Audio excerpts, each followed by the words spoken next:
সারা দেশ জুড়ে ৩,০০০ স্পট, আর প্রতিদিন তোলা হচ্ছে শত কোটি টাকা। কিন্তু সড়ক পরিবহন মন্ত্রী বলেছেন এটা নাকি চাঁদাবাজি নয়, এটা নাকি সমঝোতা। আজ আমি সোহেল আপনাদের সামনে এই তথাকথিত সমঝোতার আসল রহস্য ফাঁস করব।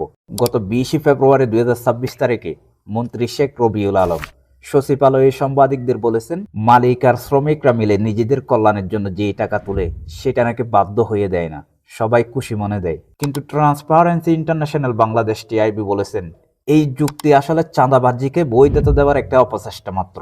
প্রতিদিন যে ১০০ কোটি টাকা জমা হয় তার কতটুকু শ্রমিকের পকেটে যায় আর কতটুকু বাড়ি করে তা আমাদের সবার জানা।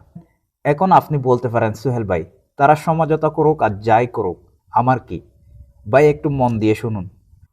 যখন একটা ট্রাককে পথে পথে সমঝোতার টাকা গুনতে হয়, তখন ট্রাক মালিক সেই টাকা নিজেদের পকেট থেকে দেয় না, উপর সেই টাকার বোঝা ছাপিয়ে দেয় মালামালের উপর।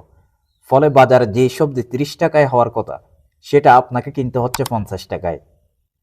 তার মানে এই ১০০ কোটি টাকা শেষ পর্যন্ত আপনার আর আমার পকেট থেকেই যাচ্ছে। আমাদের পকেট কেটে তারা সমঝোতা করছে। একজন প্রবাসী হিসেবে রোদ বৃষ্টির মধ্যে কাজ করে যখন দেশের এই অনিয়মগুলো দেখি, তখন বুকটা ফেটে যায়। আমরা চাই একটা দুর্নীতিমুক্ত দেশ।